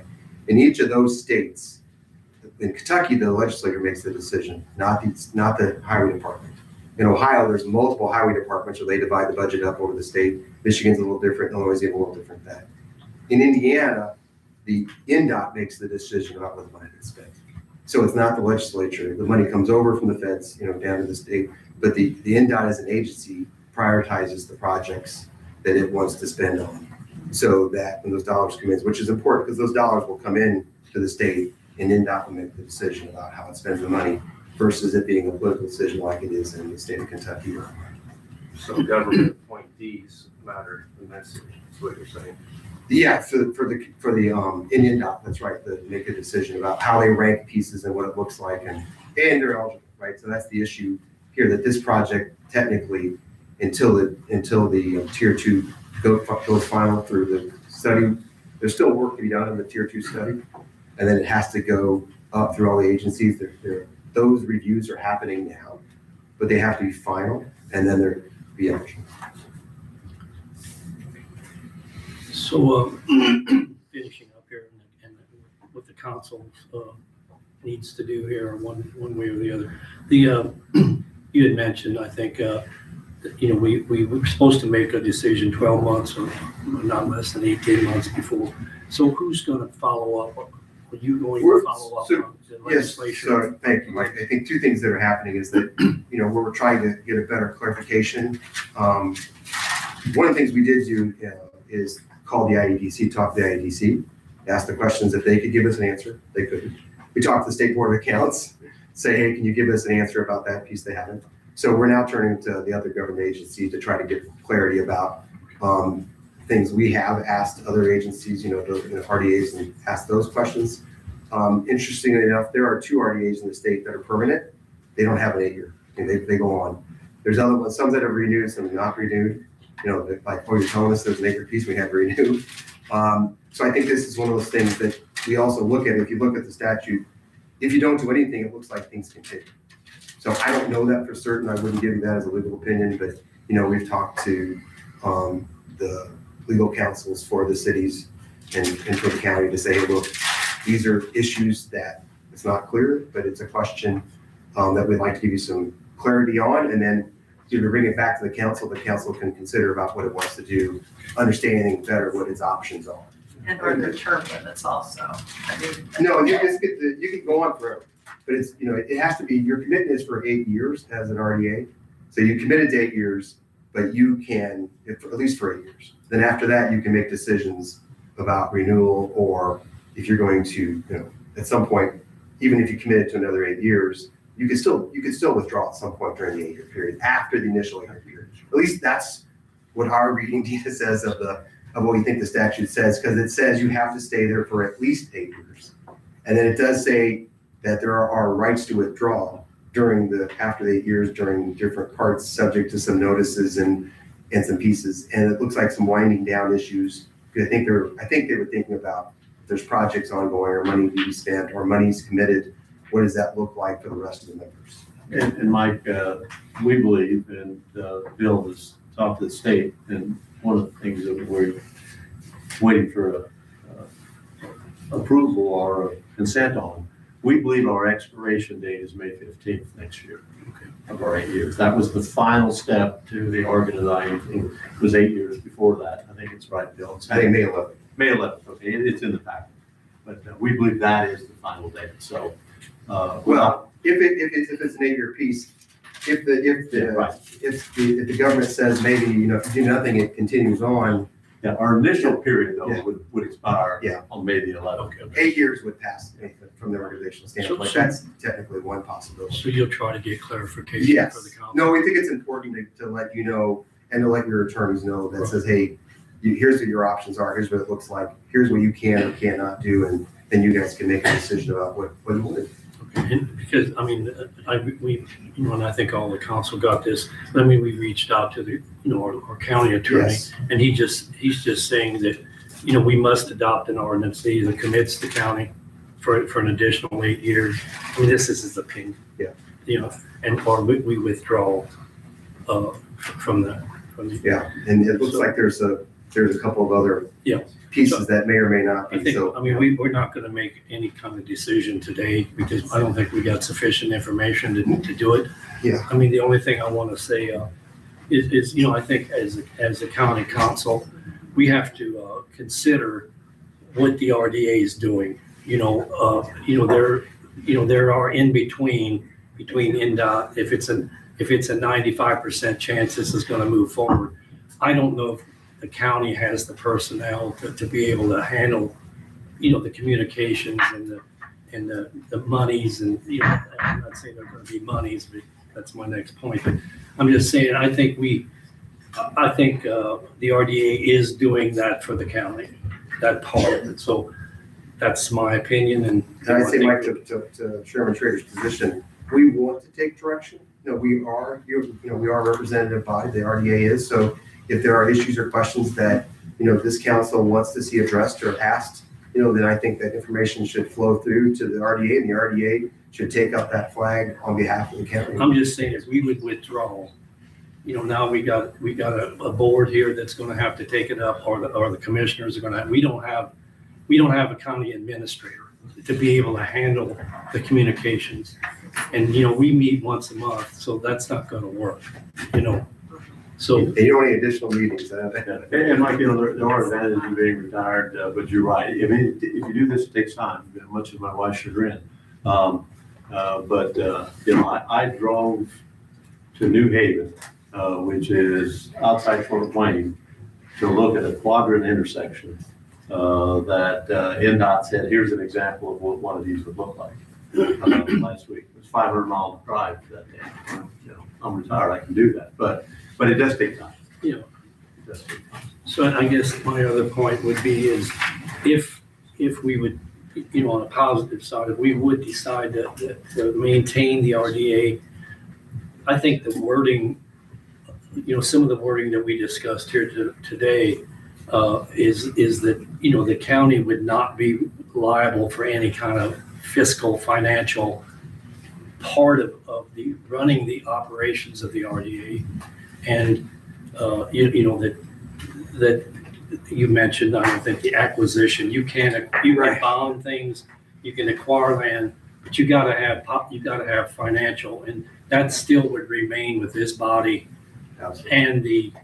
You did, commission. and to be clear about that piece, and that is that by passing the ordinance you passed, you did not also transfer authority to necessarily find a revenue, take revenue out of the county, right?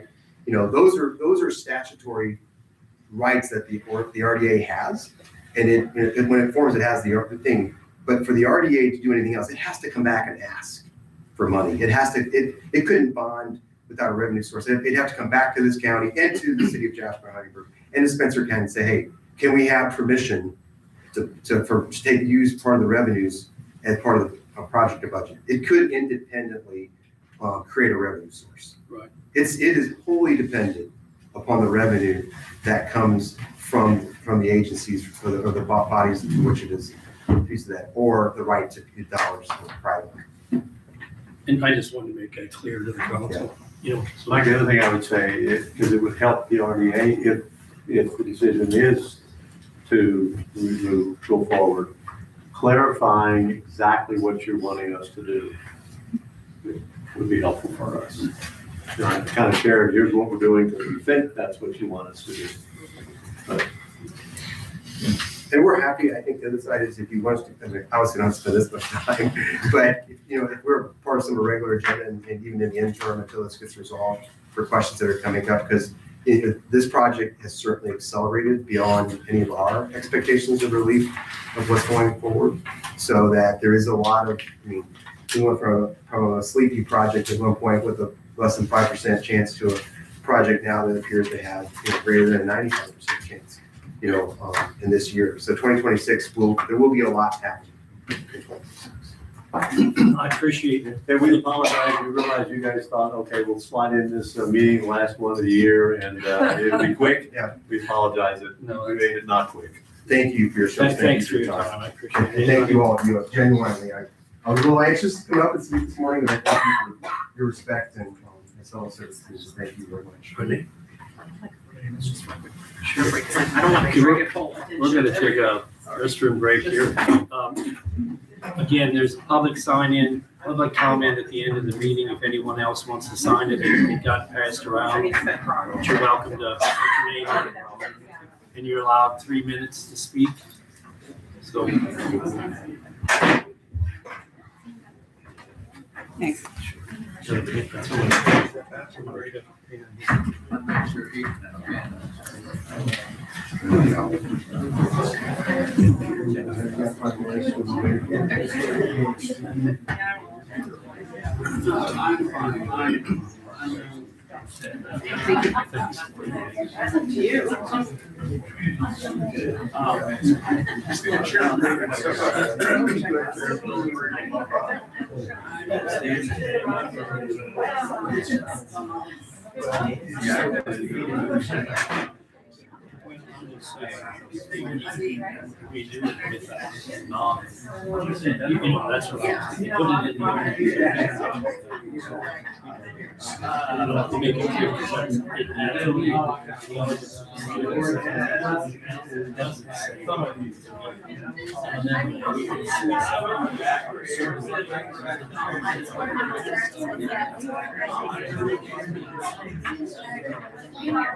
Call the meeting back to order.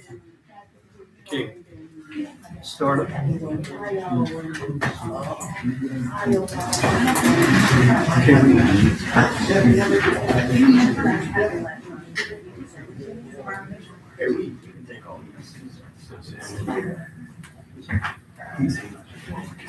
Okay, we got the additional appropriations.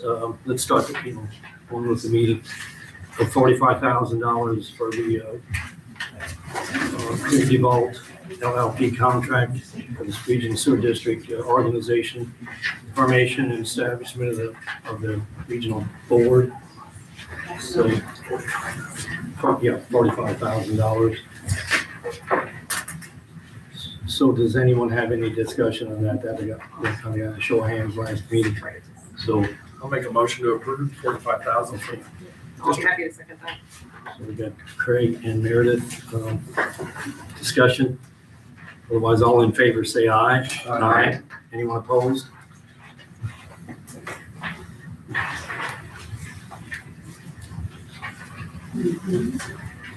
Okay, the next thing on the agenda here is, the resolution, highway resolution. I don't know, kind of self-explanatory, but Sandy, would you want to explain a little bit? Every year, we have to put 50% of our MPH money into our restricted fund. It has to be used for preservation of the roads. We've overspent that, so we move a little bit more money to make that restricted fund back to zero.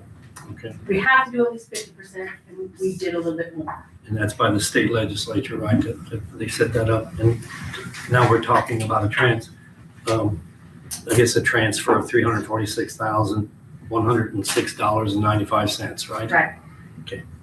Does anybody have any questions? Any member, any question on that? Hearing none, I'll entertain a motion to approve that transfer. I'll make a motion to approve. Okay, Ryan has made a motion. May I- Second. Alex has seconded. Further discussion? Hearing none. All in favor, say aye. Aye. Anyone opposed?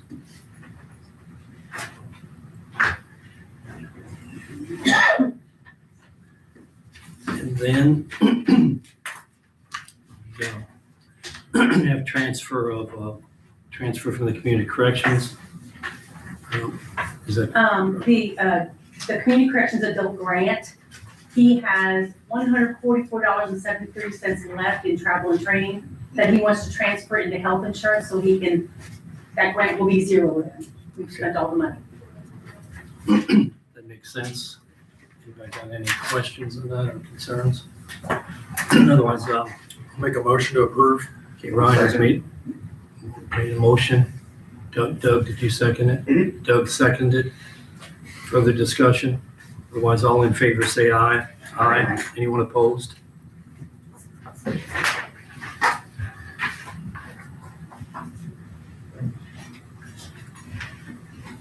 Okay. So,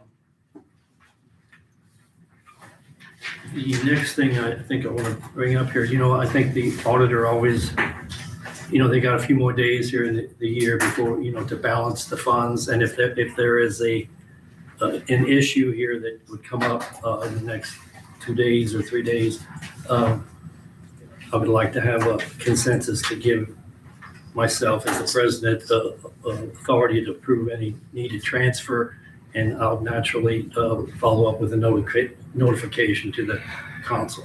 Does that make sense? Okay, so let's have a show of hands that would approve that. Okay, so put that in the record. It's unanimous.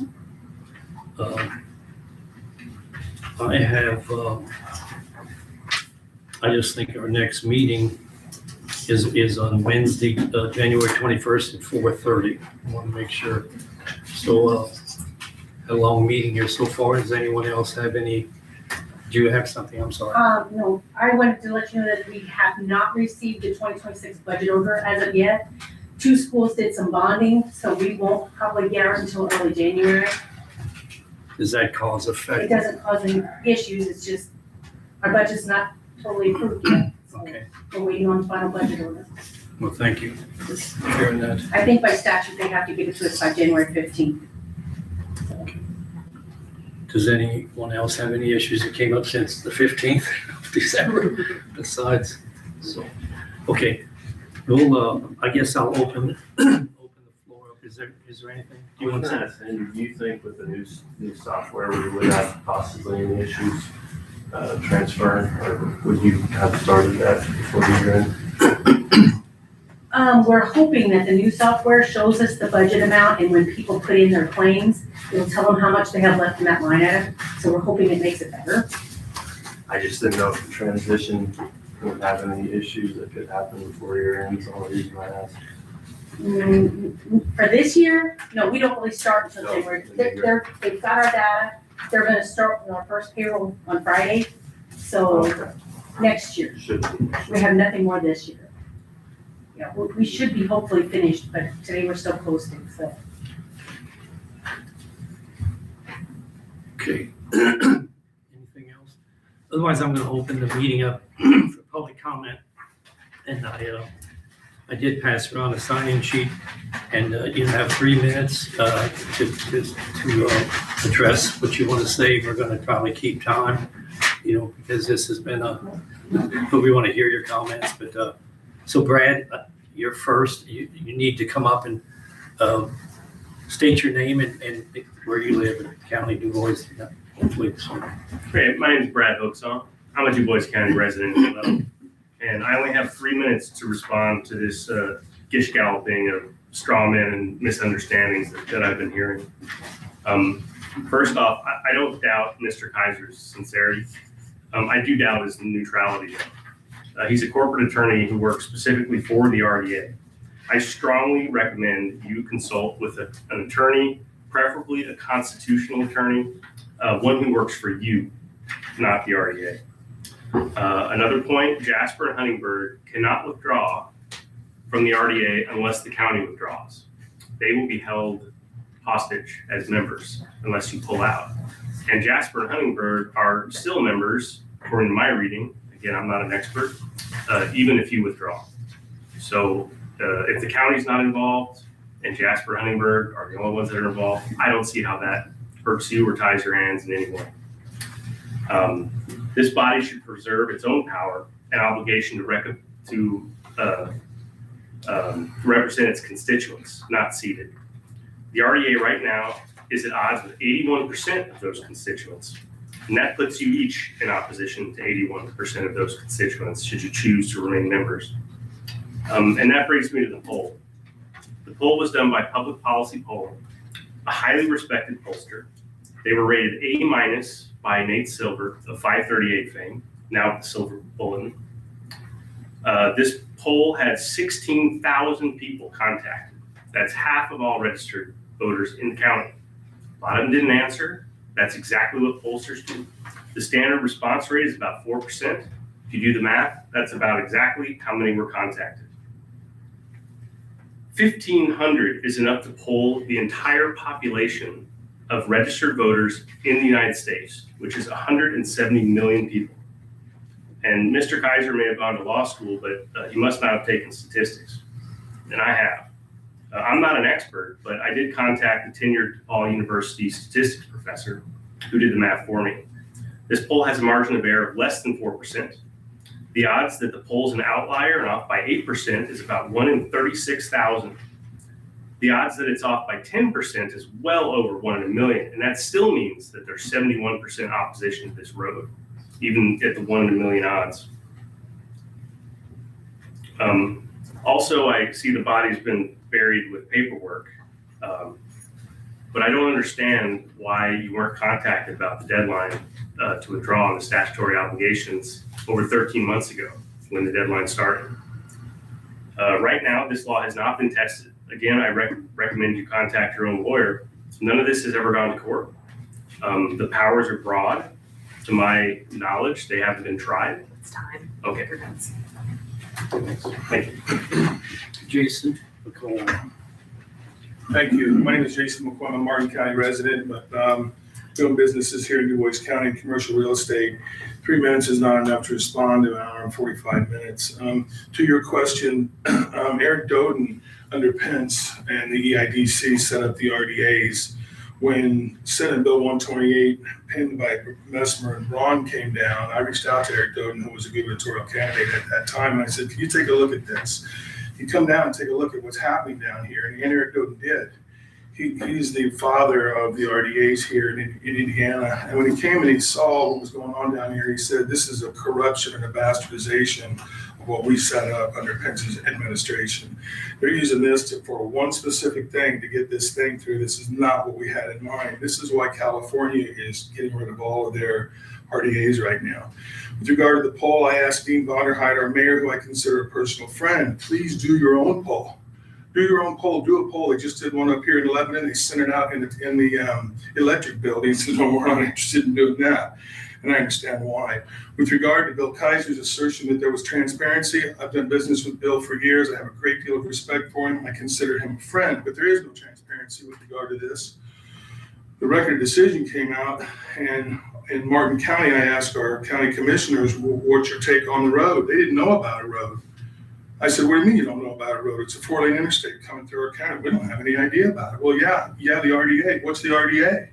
I had to explain it, right? They called Bill Kaiser and Mr. Schroeder here, and the RDA took him to the basement of German American Bank right here one evening and said, yeah, you can join the RDA as long as you don't oppose the road.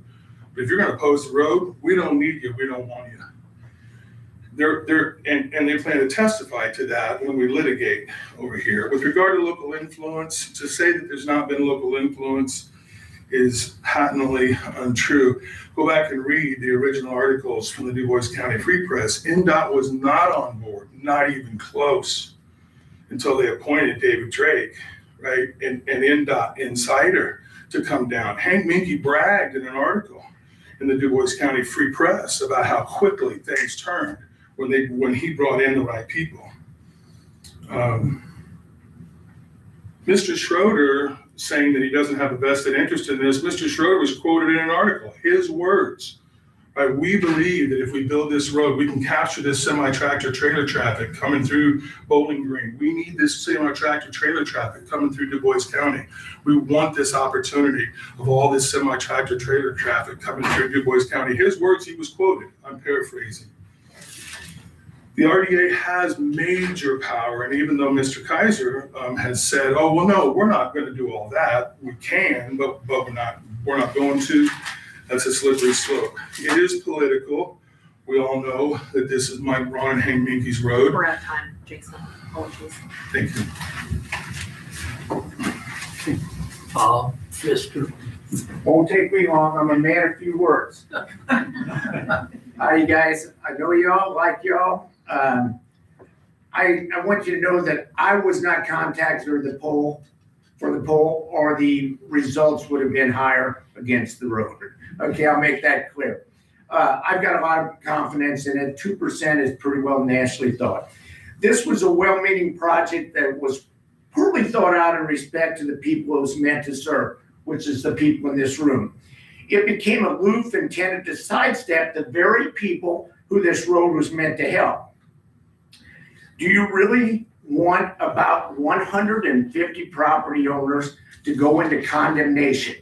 150 property owners of your friends and neighbors to benefit a very few wealthy, influential people in this community. I want to be very careful as I turn my back to you. It's not disrespectful. How many of you will willingly sell your property for this road? Put up your hands if you will willingly sell this property for your road. How many of you will force condemnation of the property you work for your entire lives? Will you force condemnation or will you give it up willingly? I have no more to say. Thank you, guys. Thank you. All politics is welcome. All right? Thank you. Roger?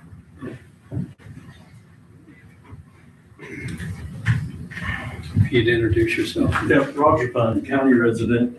I appreciate the opportunity to speak, even if it's only 3 minutes, because there's a lot of butter that got spread around here, and I'm not an attorney, so I don't spread. I have to quote from code, and one of the report requirements from the code, Indiana 36, is that a development authority shall, it's not a may, it shall, before April 1 of each year, issue a report to the Legislative Council, the Budget Committee, the Indiana Economic Development Corporation, and the executive of each member of the Development Authority concerning the operations and activities of the Development Authority during the preceding county calendar year. The report to the Legislative Council must be in electronic format. Now, I'm not sure which Legislative Council they're talking at, but as a member of the Development Authority, I tried to find where that report would have been made to this council before April 1st of this year. Where would I get that as a matter of public record? That's my question. Okay. That I can't answer. Yeah. I mean, it's filed. I don't know if it would be. And incidentally, I find it anecdotal that the Mr. Council President here, Mark, his house was in the line of one of the paths, but isn't it incidental that it's not now? Yeah. Well, thank you. Thank you. And then Maggie, if you can introduce yourself. Sure. My name is Maggie Mary Stone. I'm a resident of Du Bois County. I just want to note that, we have no obligation to respond in this moment, furiously taking notes while others go on for quite a while, but we appreciate the opportunity. I do want to say that if Bob Pfister had been contacted by the poll results would not have changed. Those results were weighted by demographics so they can accurately reflect the registered voters of Du Bois County. That's what makes polling accurate. No one doubts that you all want to represent your constituents and do what's best for Du Bois County. Opinions are changing. Please take this poll seriously. It was conducted seriously. We have not heard a compelling justification for the road or for the RDA today. I want to thank you for demanding further information so you can make an informed decision. And I hope you take Brad's advice to consult with a constitutional attorney seriously, because these are constitutional issues that have not been adjudicated. And that's going to happen eventually. And we'd like to know in advance if we're following the letter of the law. And if it is unclear, then we need to find out the details so it is clear. Thank you. Thank you. Okay, anyone else then? Did I have 30 seconds left? Why don't you come on? Okay. I'm sorry. We won't count your travel time. I appreciate it. Thank you. It was one thought that I failed to mention. There seems to be a lot of attack on this independent poll. I would invite each and every municipality or governing body or RDA, find your own independent scientific polling, someone like the Pew Institute on do a poll, do another poll, see what those results are. This would maybe eliminate some of the question of the validity of a poll. Well, thank you. And I just want to say, you mentioned, Maggie, there that, we need to, you're not giving sufficient time, or the whole group is not, you're welcome to come. Our next meeting is on January 21st at 4:30. You're welcome to get on that agenda. And if you want to give your thoughts and come back, that's great. I just think. I would like to let them have a little more time, actually, if they would like to take a couple more minutes. I mean, 3 minutes is, I agree, 3 minutes is not a lot of time. And it doesn't seem like a lot of people are coming up, so I think we have time. I think we should let them have a little more time. Maybe Brad, could you finish? Yeah, I can go through. Would that be okay with everybody on the council? It's fine with me. Come on up, Brad. Thank you. Introduce yourself again. Thank you very much. Thanks for the second opportunity to speak. We've heard, oh yes, Brad Hoaxon, I'm a Du Bois County resident. We've heard about the transparency of the RDA. Why did they then let the deadline pass? I think I actually mentioned this, excuse me. Why are all the board members supporters? If 81% of Du Bois County is in opposition to the project as it stands, why can't someone who represents those voters be a member of the board? I think it would be excellent if the RDA is maintained, that we take a hard look at its membership and find people who aren't just diehard proponents of this project, since they seem to be a bit out of touch with our neighbors. Also, if the RDA is so concerned about the intersection designs, why are they still throwing their support behind it? If that's a big problem that local residents have, is that something that we could change? Maybe we could go with full on-ramps, not at grade intersections. My guess is that would have been a cost-cutting measure. Also, 95% chance that this road will be built. He's basically, at this point, saying that they're willing to go against the wishes of 81% of the public. And, it's kind of a take your medicine moment, right? The road is better, is what's good for us, and we don't understand that. So 95% certain we're going to go and do it anyway. That doesn't sound like a very public process to me. And about donations, not asking the RDA to reveal private donors might be, according to the letter of the law. If I make a $5 donation, that's public record. And the campaigns are under no obligation to accept that money. So the RDA had a choice. They could have demanded transparency and said, if you do not, then I will not accept your money. But instead, I think we've all seen that sheet of redacted names. So it's very difficult to feel like the body's being transparent when it's literally redacted with black marker all the way down. And that was their choice. What is the justification for this road? We've heard a lot of people say that traffic is important on 231. Where is the evidence that the traffic on 231 is going to improve? And by how much? We've heard about travel time savings when taking the Mid-States corridor. We haven't heard about travel time savings driving up and down 231. That might be interesting to check out. Traffic patterns change when you add new intersections. People commuting might actually take the congested part of 231 around Walmart, where it's really bad, where we know most of the problems happen, and could actually increase congestion there. People aren't going to be able to go from Huntingburg to Walmart. That was actually pointed out in a letter to the editor, to the Du Bois County Free Press. Well, that's true. They're not going to save a whole lot of time because they're still going to have to go down 231. If they took the Mid-States corridor, they would have to double back significantly. How much time savings are they going to get there? So you're basically going to have traffic coming in two directions instead of just one. So that's all I've been able to come up with on such short notice, but we will probably take the opportunity. Thank you for the invite to come and talk to you directly a little bit more. It's great. We really appreciate it. Thank you, Council. Can I finish my thought? Sure. Thank you. Mike, how much time when they're on a meeting agenda, they get 15 minutes, right? It's normally unless they ask for more. Again, I'm Jason McCoy. Mr. Wheeler, thank you for the offer to allow us to finish. With regard to no political push, we know that Braun has appointed his buddy to be the head of NDOT. So shouldn't be surprising that NDOT's all behind this. With regard to public input, if you listen to the Lockmuller Group, who we don't value their study at all, we believe that study was bought and paid for.